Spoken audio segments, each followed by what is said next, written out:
తిరుపతి మాజీ ఎమ్మెల్యే భూమన కరుణాకర్ రెడ్డి శవ రాజకీయాలు చేస్తున్నాడని, రాజకీయ ప్రయోజనాల కోసం భక్తుల మనోభావాలు దెబ్బతీయొద్దని కూటమి నాయకులు మండిపడ్డారు. భూమన కరుణాకర్ రెడ్డి గారు ఒక స్టేట్మెంట్ ఇచ్చారు. దేవుడు కళ్ళు తెరిచారు, ఆ మాటల వల్లే దేవుడు కళ్ళు తెరిచారు అంట. దేవుడు కళ్ళు తెరిచారు. కరుణాకర్ రెడ్డి గారు కళ్ళు తెరిచారు కాబట్టి ప్రతిపక్ష స్థానం కూడా రాలేదు మీకు. అంటే రాజకీయాలు మాట్లాడకూడదు అనుకున్నాం, నిన్నటి నుంచి రాజకీయాలు మాట్లాడకూడదు అనుకున్నాం. మీరు దీన్ని కూడా సభ రాజకీయాలు చేస్తున్నారు. ఇది మంచిది కాదు. దేవుడు కళ్ళు తెరిచారు అండి, భగవంతుడు కళ్ళు తెరిచారు కాబట్టి మీరు 11 స్థానాలకు పరిమితం అయిపోయారు. ఇంకా మీకు బుద్ధి రాకపోతే ఎలా, ఇంకా బుద్ధి రాకపోతే ఎలా అని అడుగుతున్నాం. జరిగిన సంఘటనకు ఒక పక్క మొత్తం శ్రీవారి భక్తులందరూ బాధపడతా ఉంటే దీన్ని రాజకీయం చేసి రాజకీయ లబ్ధి పొందాలని చెప్పి రాజకీయ ప్రయోజనాల కోసం దీన్ని వాడుకుంటున్నారు మీరు.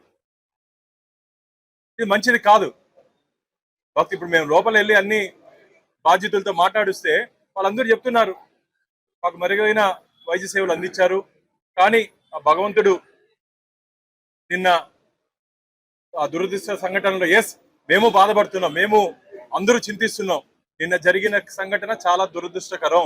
ఎక్కడెక్కడ లోపాలు ఉన్నాయో దాని మీద విచారణకి సీఎం గారు ఆదేశించారు. దీంట్లో నిర్లక్ష్యంగా వివరించిన ఎవరిని మేము స్పేర్ చేసే ప్రసక్తే లేదు. ఇది మంచిది కాదు.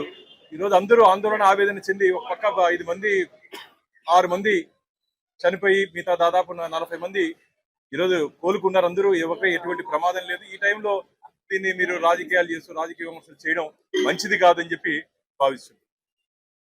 తిరుపతిలో శ్రీవారి కరుణాకర్ రెడ్డి దెయ్యాలు వేదాలు వల్లించినట్టు దీన్ని కూడా శవ రాజకీయాలు చేస్తున్నాడు. ఇది దేశవ్యాప్తంగా చింతిస్తున్నారు. స్వయాన ప్రధానమంత్రి, మన ముఖ్యమంత్రి, ఉప ముఖ్యమంత్రి లోకేష్ గారు వీళ్ళందరూ కూడా చాలా బాధపడుతున్నారు. మంత్రులందరూ కూడా రావడం జరిగింది, పరామర్శించడం జరిగింది. దురదృష్టవశాత్తు జరిగింది. ఈ దురదృష్టవశాత్తుని చింతించకుండా దీన్ని శవరాజకీయం చేస్తున్నాడు కరుణాకర్ రెడ్డి గారు. కరుణాకర్ రెడ్డి గారు, నీకు ఇది తగదు, నీకు ఇంకా బుద్ధి రాలేదు. నీకు భగవంతుడు తిరుపతిలో ప్రతిపక్ష స్థానం కూడా 11 స్థానాలకు పరిమితమైంది. మీ పార్టీకి ప్రతిపక్ష స్థానం కూడా రాలేదు, ప్రతిపక్ష హోదా కూడా లేదు.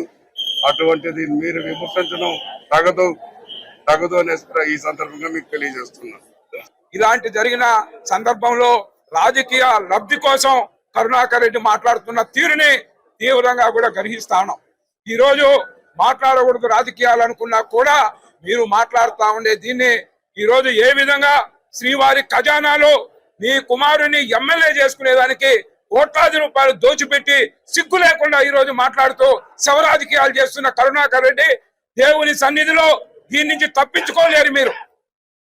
ఈ రోజు జరిగిన సంఘటనకు అందరూ కూడా బాధపడతా ఉంటే ఈ రోజు రాజకీయ లబ్ధి కోసం శవ రాజకీయాలు మాట్లాడతావా నువ్వు అని ఈ సందర్భంగా కూడా స్వామివారి దృష్టిలో మీరు చేసిన అగత్యాలు ఏవైతే చేశారో ముఖ్యమంత్రి గాని మీరు గాని స్వామివారి దృష్టి నుంచి తప్పించుకోలేరు.